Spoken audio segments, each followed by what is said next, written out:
You want to bring him in? Yeah, bring in. Let's bring him in. Tampa Bay Buccaneer. We got a guest for you guys today. And if you don't know him, I don't give a damn. And if you don't like the fact that I got an NFL retired NFL quarterback up in here, I don't give a damn. If you don't like that, somebody from Louisiana, I don't care either. What's up, man? What's up, man? Blessings. I just got back from home. I heard. Man, when you gonna come down there and meet me? We'll put somebody out of business. I thought you was from Florida. I am from Florida. I went to Tulane. What you wearing? It's like in here now. Hey. The whole time I thought he was from Louisiana. Oh, no, you man. It's over, man. No, I'm from St. Petersburg, Florida. Home of the Boxers. So how you get drafted by your hometown team? How you pull that off? God is good, isn't he? Hey, all the time? Hey, man, I grew up boxing, man. Okay. I just went to Tulane because in 1995, when I graduated high school, if you were 6'1", and you had melanin on your skin like I have, you didn't have a lot of opportunities to play quarterback. Florida State at the time, top programs, both offered me full scholarship to play safety. Very disrespectful. Both of them. Very disrespectful. This is in my house. It ain't in one of those pictures. Very disrespectful. You don't deserve to be in one of those pictures. Go ahead. But did you hear what he said, though? I mean, not to really, but they back in the day, the top programs, they offered you full ride, but to play safety. I never forget telling Steve Spurrier this. I ain't tackle anybody on the interception. Yeah. I appreciate your faith in me. Okay. But I mean, that's just how it was. And did you ever tackle somebody on interception? No. No? Because I didn't throw interceptions. No way. Well, this But to be completely honest, I wasn't one of those guys that played both ways. Like Allen Iverson, just a super athlete, quarterback, DB. I played quarterback. That was it. I didn't play defense. So I didn't understand where that energy was coming from. But, trailblazers, happen in every sport. Yeah. And I tell people this, and I don't think this group gets enough credit. The 1999 NFL draft, that class of black quarterbacks changed the league. Donovan McNabb, Akili Smith, Dante Culpepper, Aaron Brooks, myself. That was the group that kind of... that group too? Yes. That was the group that, in my opinion, started the NFL to having to transition to a different presentation at quarterback. Sure. Wow. You was getting out on the edge. You was on? Yeah, man. What's the most you rushed for in a year? In the NFL? Yeah. Well, man, fear make you run fast. I think I had maybe 400. But back then, the game has evolved so much. Back then, only time you were in shotgun was 2-minute offense.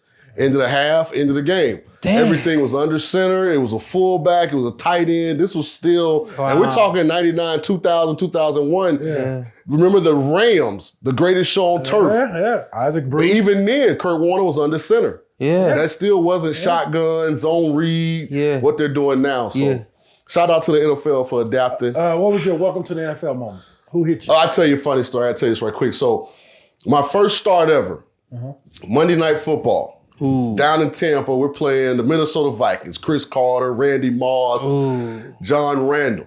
Yes, sir. Big D lineman used to put these triangles on his face. Yes, like he's already a dark brother. I'm wild brother. Why you dark brothers get tattoos? I don't understand. Nobody knows what it is, but he had his face painted. So I'm over there warming up. I'm just throwing the ball around. All of a sudden, somebody bump into him. Like, God, big guy, I'm gonna kill you. He looked at me and that's just what out the blue. And it caught me off guard. I didn't know what to do. You know what I'm saying? All our fans off guard too. I know they right. I know we're gonna get to boxing, y'all, I promise. But I'm gonna kill you. I'm looking at him. Whoa, big time. What's up? He caught me off guard and it ain't like I can knuckle up with him and I can't whoop him. Yeah. So I was the greatest line I ever had in my life. I look at him, I say, man, I'm somebody's child. How old was you? Oh, I was 21, 22. Yeah. That was so sincere. He just walked away. He turned his head real quick. After the game, he came and found me. I couldn't let you know it. That it was funny. Anyway, man, thanks for having me, man. I'm a huge fan. Yeah. I watch the PorterWay Podcast every episode. No, you are a guy. But don't still, say you're a huge fan. Okay, if you're out there and you're allegedly a friend of the program and you don't subscribe, like, and do all the things necessary to help the program grow, that's what support's supposed to be, right? That's what's up. Absolutely. I appreciate that. Let's do this real quick. because we've seen, especially Mike Tyson. He said that he's been quoted for saying he had fear. He was scared every time he went into the ring. And you said fear make you run fast. Was there a presence of fear, for the sake of words, when you played? My emotion was about failing. It wasn't about afraid to compete or, the physicality of the sport. It's about failing, because I didn't see a lot of people that looked like me in this opportunity. So it's very important to me that I put my best foot forward. And I think that really makes you lock into the process. Yeah. And when you show up to an event and you at the best possible representation of yourself, you're comfortable with the result. Yeah. Like it just is what it is. The only time, to me, failure really eats you up is when you know you weren't prepared. Yeah. Did you box growing up? No. Okay. But we did settle our issues in Winky's gym. So y'all St. Pete Boxing Club, shout out to my guy Dan Birmingham, Winky Wright, He said, Jeff Lacey, Antonio Tarv, all those guys down there, Keith Thurman. What's your street record? So, because I know mine. I've never officially lost a fight. But also, think about this though. I've been really good at football for a long time. Okay. So, in the neighborhoods across America, especially the South, if you're one of those guys that's like really good in a particular sport. Yeah, they started. Right. Like you probably get more passes than Buddy. You know what I mean? Yeah. So I'm sure I probably dodged some bullets. And then the bullets I had to catch, I had my partners with me, so. Gang member. Did you? I heard that. Well, that's a lie. Lies. Ain't no gangs in the South. Did you? Did you ever train boxing like? So I've taken boxing training before, just as a cardio deal. Yeah. I when I got to Tulane, I was 219 pounds. When I got to NFL, I was 226 pounds. So, back then, that's heavyweight. It's heavyweight now, but I mean, back then, that, I would have been afraid. If they'd have put me in the ring with Tyson or, Riddick Bowe or one of them, I'd have probably. But no boxing workouts to kind of I've never sharpen up your football. Like a professional, no. No, I mean anything boxing related to sharpen up anything for football. The one thing that I wish I had gotten into a little more was you guys' discipline from a diet standpoint. But again, I was a little bit ahead of that transition in other sports. Yeah. I remember people used to laugh at Drew Brees and Tom Brady because they were doing yoga and all the complementary and ancillary things that you do because we just grew up on creatine and water. That's all we had. We weren't hyperbaric chamber. And, we were before that. Yeah. So that if you look back, that's one thing about the discipline that you guys have that I think is really admirable. Yeah. I went to the gym the other day with this kid and he was, a lot of people that have seen the story about me playing football in high school, some people get it twisted and they think that I played football and then after football I've started boxing. People don't realize, I just had somebody just text me, you started boxing at 4 or 5 years old. I never knew that. Yeah, my whole life I've been boxing and playing football. But what we did was we took some of the things that I would do as a running back and as a football player, and we applied them to boxing. And it wasn't just go right at a guy. I would hear people say, "Oh yeah, he bulldozed people."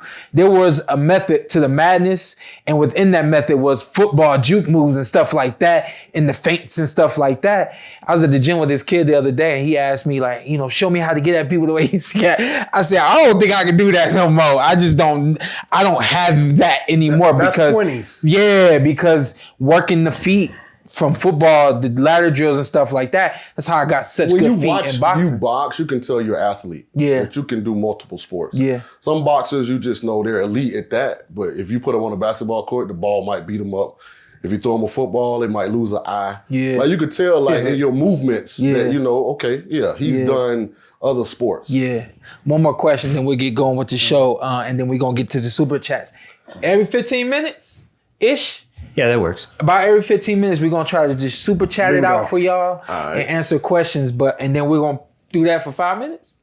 However long you need to take, yeah, and then we'll move on. 2 rounds of boxing. and then we back to the show. But we're really gonna cut in so that we can get those super chats out the way, or get those super chats going. But why boxing? How are you become so interested in boxing and you in the freaking NFL? I went to high school with Jeff Lacey. Yeah. Remember left hook? Yeah, that blew my mind when you told me. Right. So me and him really good friends. Yeah. Winky Wright, not from St. Petersburg, but grew up the majority of his life in St. Petersburg. Antonio Tarver was right there in the circle. So I'm around these guys. Yeah. And I mean, basically my childhood was like Mike Tyson, like you looking at this, but it's from a distance. Yeah. So then when you get to touch it and feel it, and you see the commitment, the dedication that goes into it, because like it was a time I just was like, okay, he show up and fight. Like he knew what's a training camp, you know, like it's a lot that goes into it. Oh, you can't have no sex. I mean, it's a whole lot of stuff. So seeing those guys go through it, it really made me like buy into it. And then Derek Brooks, Hall of Famer on our team, very good friends with Roy Jones. So Roy Jones used to always be around as well. So growing up under that, I mean, how could you not? Like I was at all of Winky's fights, both Mosley's, Trinidad. We was at Tarver Roy, the second one. First one was during football. We had a game. You know, it was at all Lacey events. Like, so, I mean, it was there. So shout out to my boy Keith Thurman too. You've been to the fights before, right? You've been to big fights? Absolutely. What's better, big fights or Super Bowl? Super Bowl. Ooh, he wasn't slow with that either. Yeah, I ain't mad at you. I ain't mad at you. Because you're guaranteed to get the best of both competitors in the Super Bowl. Sometimes in big fights, you know, during the course of a fight, like, you know, you can go from trying to win to making sure that this end in a certain way. Like, you know what I mean? So like you don't always get like what you're looking for. Super Bowl, they're trying.